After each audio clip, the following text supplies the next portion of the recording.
તો ચાલો દોસ્તો વાત કરીએ આજના કન્સ્ટ્રક્શન ટેકનોલોજીના પેપરની. જેવું વિદ્યાર્થીના હાથની અંદર પેપર આવ્યું એટલે એક બાબત સ્પષ્ટ થઈ ગઈ કે આજના પેપરની અંદર વાંધો નહીં આવે, આરામથી પાસ થઈ જવાશે. અને એમાં પણ જે વિદ્યાર્થીઓએ પ્રેક્ટિસ કરી હતી, મહેનત કરી હતી, પ્રિપેરેશન પ્યોર કરી હતી, એ વિદ્યાર્થીઓ તો 50+ માર્ક્સ સુધી પહોંચવાના છે. અને આ પેપર એવું હતું કે જેમાં ફેલ થવું અઘરું પડે અને પાસ આરામથી થઈ શકાય, એ ટાઈપનું સિટીનું પેપર કહેવાય. કોઈ ટ્વિસ્ટ ના કહેવાય, કોઈ હાર્ડ ન કહેવાય, એવું પેપર હતું દોસ્તો. આ આખું પેપર છે જે હાઇલાઇટ કરેલા છે દોસ્તો, એ આપણા આઈએમપીમાંથી પૂછાયેલા ક્વેશ્ચનો છે. આ દોસ્તો અહીંયાથી તમને આટલા માર્ક્સ મળી શકે. જે આઈએમપી ટોપિક આપેલા જ હતા એ હા, લાઈવ ક્લાસમાં તો બધું કરાવેલું છે. ખાલી 4 માર્ક્સનું આપણા લાઈવ ક્લાસમાંથી નહોતું, બાકી 66 માર્ક્સનું આપણા લાઈવ ક્લાસમાંથી હતું. આ તો જાતે લખવાનું હોય, એમને એમ આવડી શકે દોસ્તો, એ ટાઈપનું હોય. આ જો આ પૂછાયું આપણે હાઈ ક્લાસ મોજ કરાવી દીધી દોસ્તો પેપર હોય. આ આપણે ફિગર કહેતા હતા તમને મોસ્ટ આઈએમપી છે, આ વસ્તુ આપણે કહેતા હતા મોસ્ટ આઈએમપી, બરાબર. આ જુઓ કન્સ્ટ્રક્શન મશીનરીમાં તો જલસો કરાવી દીધો. ચેપ્ટર નંબર 6 કેટલો માથાનો દુખાવો છે, કેટલા બધા ઇન્સ્ટ્રુમેન્ટ્સ આપેલા છે.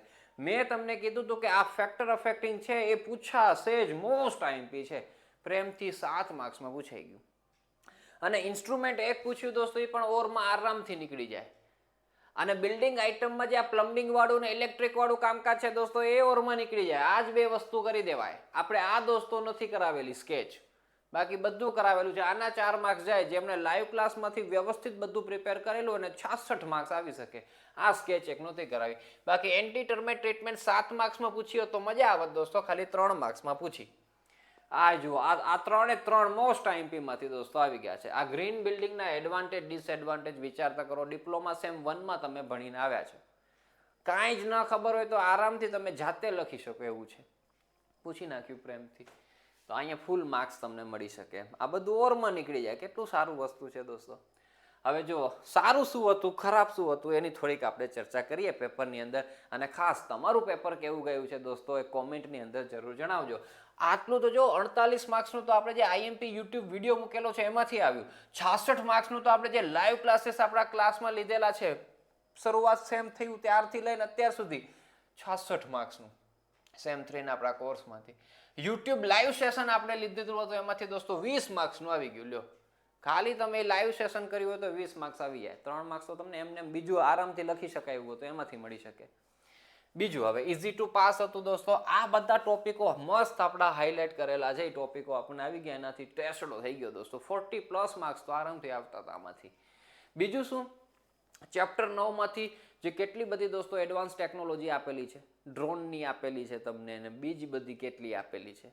પૂછ્યું ગ્રીન બિલ્ડિંગ, સસ્તામાં સસ્તું. હવે આનાથી સારી શું બાબત કહેવાય. એના પછી દોસ્તો ચેપ્ટર નંબર 6માં આપણે વાત કરીએ factor affecting selection of construction machinery, જ પૂછાઈ ગયું. 7 માર્ક્સ રોકડા મળી જાય. ચેપ્ટર કરાય જ નહીં આખું. એના પછી ચેપ્ટર 5માં પ્લમ્બિંગ ઇલેક્ટ્રિકમાંથી એક જ ક્વેશ્ચન આવ્યો, ઓરમાં નીકળી જ જતો હતો, ટેસ્ટડો પડી જાય. એના પછી ચેપ્ટર નંબર 3માં કોન્ક્રીટના ક્વેશ્ચનમાંથી એક ક્વેશ્ચન એવો પૂછે કે ઇન્ગ્રેડિયન્ટ્સ ઓફ કોન્ક્રીટ ને કોમ્પેક્શન લખો. ઇન્ગ્રેડિયન્ટ્સ તો આખા ગામને ખબર હોય તો મસ્ત એના 3 માર્ક્સ મળી જાય. કોમ્પેક્શનના 4 માર્ક્સ ભલે જતા. તો આ વસ્તુ છે. એટલે મસ્ત પેપર સેટ થયેલું હતું. હવે આવા પેપરમાં ફેલ થયા એટલે સમજી રાખજો કે આપણા તરફથી પ્રિપેરેશન ઓછી હતી. બાકી તમે દોસ્તો પ્રિપેરેશન નહીં કરો, મહેનત નહીં કરો તો આ પરીક્ષા શું, જિંદગીમાં ફેલ થશો. જિંદગી જીવવાની મજા નહીં આવે. જે જિંદગીમાં સફળતાના અરમાન લઈને તમે આગળ વધી રહ્યા છો એ નહીં જ મળે. ત્યાંય મહેનત કરવી પડતી હોય છે. એટલે આમાં મહેનત બરાબર કરવી આપણે દોસ્તો તો પેપર ઇઝી લાગે. જેમને મહેનત નથી કરી એમને અઘરું લાગે. આ ક્વેશ્ચનો થોડાક આવ્યા તો વિશેષ મજા આવત. કેસન કોફરડેમનો ડિફરન્સ છે, બ્રિક અને સ્ટોનનો ડિફરન્સ છે, ગ્રાઉટિંગ ને શોર્ટક્રીટનું કશું ના આવ્યું દોસ્તો, પ્લાસ્ટર પોઇન્ટિંગનો ડિફરન્સ ના આવ્યો. આપણે સેન્ડ વાળું કંઈક પ્લાસ્ટર છે દોસ્તો, એની મેથડ કેવી રીતના થાય એ 7 માર્ક્સનું પૂછે, એની જગ્યાએ આ પૂછાયું તો મજા આવત. ઓલ ઓવર પેપર દોસ્તો મસ્ત હતું. મારા તરફથી તો એને સિગ્નલ છે કે મસ્ત પેપર સેટ થયેલું હતું. બધા વિદ્યાર્થીઓ આરામથી પાસ થાય એવું. તમારું પેપર કેવું ગયું દોસ્તો, ચેટ બોક્સની અંદર જરૂર કોમેન્ટ કરીને જણાવજો. All the best for your upcoming paper. Advance survey YouTube ઉપર લાઈવ સેશન દોસ્તો લેવાઈ ચૂકેલું હશે. જ્યારે આ વિડીયો તમે જોતા હશો ત્યારે તો એનું રેકોર્ડિંગ છે, એમાંથી અભ્યાસ કરજો. અને જે કોર્સમાં રહેલા વિદ્યાર્થીઓ છે એમના કોર્સમાં બધું જ અવેલેબલ છે. તો મસ્ત પ્રિપેરેશન કરજો, ખૂબ સારા માર્ક્સ પ્રાપ્ત કરો એવી શુભેચ્છાઓ સાથે આ વિડીયોની કરીએ આપણે સમાપ્તિ. Thank you so much.